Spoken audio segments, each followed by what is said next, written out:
you have these two electorates. You have the Cracker Barrel electorate and you have the Whole Foods electorate. And that is, Americans increasingly are sorting themselves out. In a world with the technology we have today, you can live wherever you want, right? You can pretty much live where you want to live.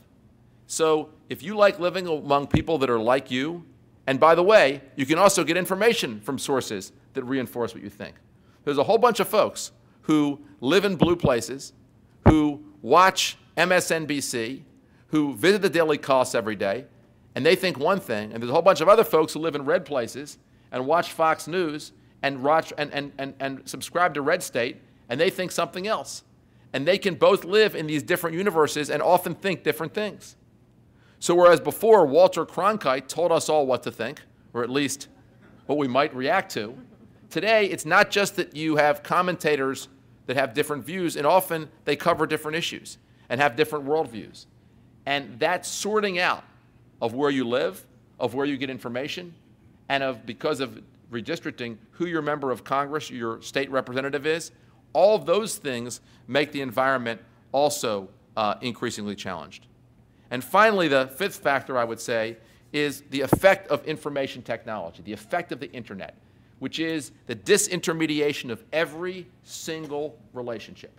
That's what's happening. Why is it? What happened to Sears Roebuck? It was disintermediated.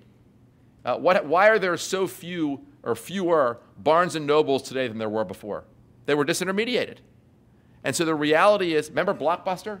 Blockbuster was everywhere. Technology disintermediated that. And so the result is that we are in a world where every institution, political institutions, business institutions, the media, has been disintermediated by other actors that, by the way, don't need a lot of capital. They don't need institutional support.